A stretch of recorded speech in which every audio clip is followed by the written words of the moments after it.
टाळेबंदी होण्याअगोदर राज्यातील 1570 ग्रामपंचायत निवडणुकीचा बिगुल वाजता मात्र कोरोना विषाणूचा संसर्ग लक्षात घेता जून, जुलै, ऑगस्ट या काळात मुदत संपणाऱ्या ग्रामस्तरावर प्रशासकाची नेमणूक करण्यात आली आहे। अमरावती जिल्ह्यातील 470 ग्रामपंचायत निवडणुकीचा बिगुल वाजला असताना टाळेबंदीमुळे निवडणूक रखडली आहे। मुदत संपलेल्या ग्रामपंचायतीवर प्रशासक नेमणूक करण्यात आली। तालुका स्तरावर 4 ते 5 विस्तार अधिकारी कार्यरत असतात। राज्यातील 1570 ग्रामपंचायत निवडणुका लांबणीवर गेल्या, त्या निवडणुका लवकरात लवकर घ्याव्या, कारण आज ग्रामीण भागामध्ये फार बिकट परिस्थिती होत आहे।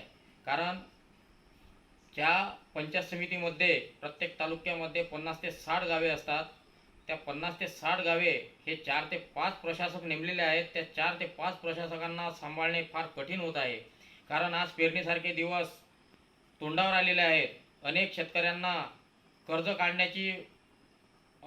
काढावं लागते, पण आजची अशी परिस्थिती आहे की त्यांना दाखल्यांची फार अडचण येत आहे। कारण प्रशासक हे 8 ते 10 दिवसानंतर त्या ग्रामपंचायतीमध्ये हजर असतात।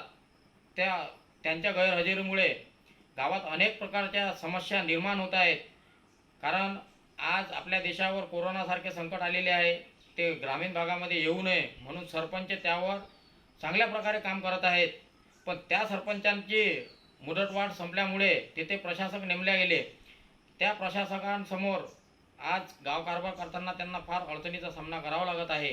तर माझी आदरणीय ग्रामविकास मंत्री साहेब तसेच मुख्यमंत्री साहेबांनी अध्यादेश काढून एकतर त्यांना मुदतवाढ द्यावी, नाहीतर त्या ग्रामपंचायतीच्या निवडणुका घ्याव्या। एका तालुक्यात किमान 50हून अधिक ग्रामपंचायती आहेत, त्यामुळे तालुक्यातील 4 ते 5 विस्तार अधिकारी आता ग्रामपंचायतीचा कारभार बघत आहेत। कायद्यामध्ये तरतूद करून मुदत संपणाऱ्या ग्रामपंचायतींना एकतर मुदतवाढ करून द्यावी, अन्यथा निवडणूक घ्याव्यात अशी मागणी सरपंच संघटनेने केली आहे। ग्रामपंचायतीची मुदत संपलेली आहे आणि कोरोनामुळे निवडणुका होऊ शकल्या नाही।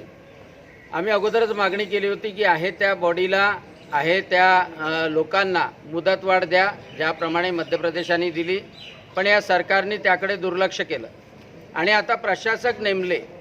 प्रशासक 10 ग्रामपंचायतीवर एक प्रशासक नेमला। आता समोरचा काळ कठीण आहे। नुसता कोरोनाच नाही तर गावात अस्वच्छता असली, नाल्या साफ झाल्या नाही तर डेंग्यू आहे, मलेरिया आहे, असे आजारसुद्धा मोठ्या प्रमाणात होतील। आणि म्हणून आज माझी मागणी ही आहे की गावामध्ये जिल्हा परिषदचं मुख्याध्यापक असेल, प्राध्यापक असेल किंवा सिनियर डॉक्टर असेल, नोकरीमधला जो माणूस असेल त्याला समकक्ष जो असेल त्याला प्रशासक नेमा।